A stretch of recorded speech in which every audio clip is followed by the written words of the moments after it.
아무리 들어도 머리에서만 뱅뱅 돌 겁니다. 아무리 생각해봐도 명확하게 이해는 되지 않고 그냥 수학 공식 암기하듯 꾸역꾸역 머릿속에 억지로 집어넣는다는 느낌만 계속 들 겁니다. 그러다가 가끔 한 번씩 영감이 올라 돌취된 상태가 되기도 할 겁니다. 다시 또 정신 차려보면 평소와 다름없이 혼란과 혼돈이 나를 감싸고 돌게 됩니다. 체와 체득을 하고 싶어도 그게 뭔지도 잘 모르겠고 도무지 방법 역시 막막할 겁니다. 수행, 수련의 과정은 참 어렵죠. 하다 보면 내가 지금 도대체 왜 이런 짓거리를 하고 있나 하는 회의감, 자괴감 역시 자주 몰려오게 됩니다. 의식이 깨어나기는 참 어렵고 의식이 잠들어 있기는 참 쉽습니다. 대부분의 분들은 망각 상태로 지내게 되고 극소수의 사람들만 깨어난 의식을 갖습니다. 의식이 깨어나는 건 둘째치고 수행, 수련을 실행하는 것조차도 쉽지 않습니다. 단단히 마음 먹고 수행, 수련을 시작한다 해도 잠깐 해보다가 이런저런 일들이 터지면서 수행에서 멀어지고 다시 일상에 파묻히게 되죠.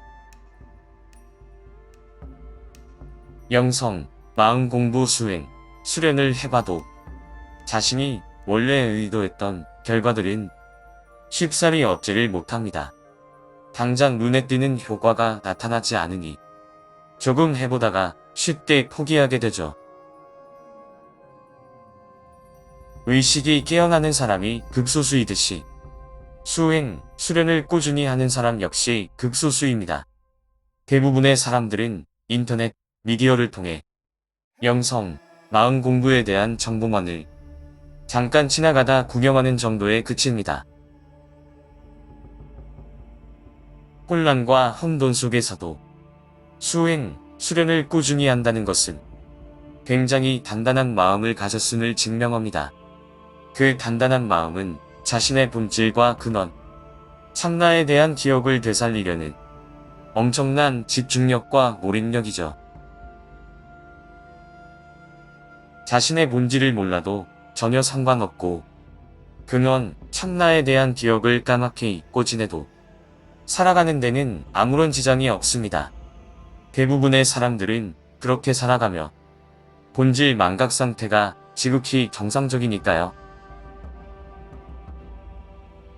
정상적인 본질 망각 상태에서 벗어나 비정상적인 본질 자각 상태로 나아가는 사람들은 혼란과 혼돈의 비정상적인 수행, 수련을 거쳐 비정상적인 자기만의 중간계에 이르게 됩니다.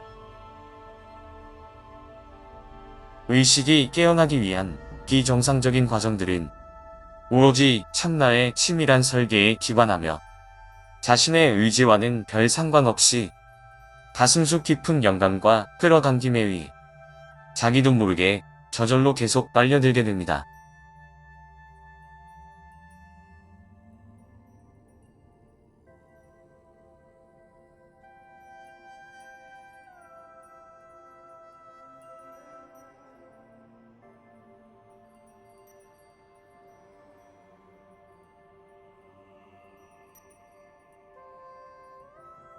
나의 삶의 문제점들을 우주가 내주는 과제라고 생각하면 나중에 우주를 원망하는 일이 반드시 생기게 될 겁니다. 우주가 던져주는 시련과 고통은 생각보다 상당히 클 테니까요. 내가 아닌 무언가 다른 것으로부터 어떤 일들이 발생된다고 여긴다면 화살은 고스란히 그 방향을 향하게 될 겁니다.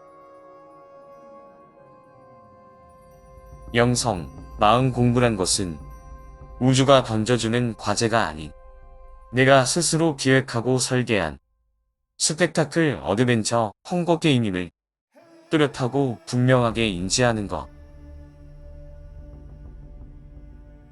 삶을 살아가면서 나에게 닥치는 시련과 어려움들을 겪다 보면 나에게 풀어야 할 업보가 있는가 보다 라는 생각들을 흔히 하게 되죠. 전생에 무슨 안 좋은 일을 했기에 현생에서 이런 시련과 고통을 겪는 것이고 전생의 업보를 풀어나가는 과정이 이번 삶에서 펼쳐지고 있는 것이라는 생각을 하면서 보통은 살아가게 됩니다. 종교에서 말하는 업보, 카르마의 개념은 삶에 대한 큰 오해와 착각에서 비롯됩니다. 이 개념은 사후 세계로까지 이어져 천당과 지옥 또는 천국과 지옥으로 양분되는 사후 심판의 개념으로 확장이 됩니다. 현실에서 잘못을 하면 벌을 받듯이 사후 세계에서도 심판을 통해 상벌이 결정된다고 믿게 되죠. 종교에서는 선과 악을 강조할 수밖에 없습니다. 인간 사회 질서의 안녕과 유지를 위해 악한 행위를 그냥 그대로 방치하면 안 되니까요. 악한 행위에 대한 통제가 없거나 약하면 인간 사회는 무법천지, 엉망진창이 되어버리겠죠. 그렇다면 사후 세계에서는 잘못에 대한 처벌의 과정이 있을까요? 고차원에서도 악하고 나쁜 짓을 하면 거기에 따른 심판이나 벌을 받게 될까요? 물질 세계의 법칙과 비물질 세계의 법칙, 저차원의 작동 원리와 고차원의 작동 원리가 완전히 다릅니다. 종교에서 말하는 사후 세계의 모습은 물질 세계의 연장선 상에서의 상상일 뿐입니다.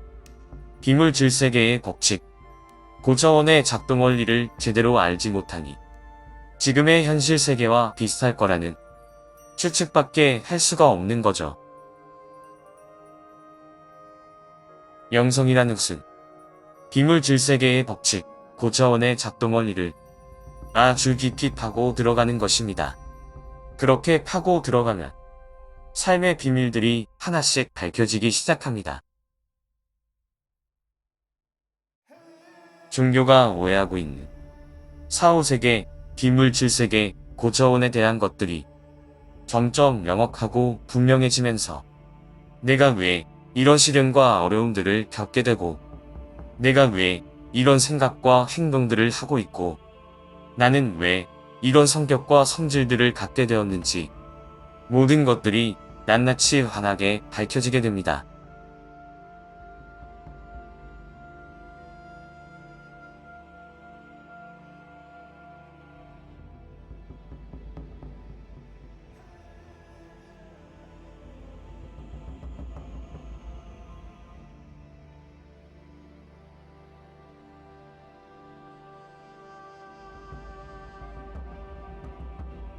사실은 내맡김이라는 것도 하나의 관념에 해당됩니다.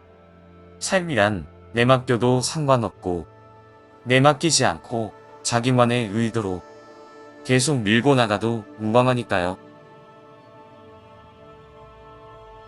내맡긴다고 해서 반드시 신성이 나에게 좋은 것만을 주고 내맡기지 않는다고 해서 신성이 나에게 해로운 것만을 주지는 않습니다.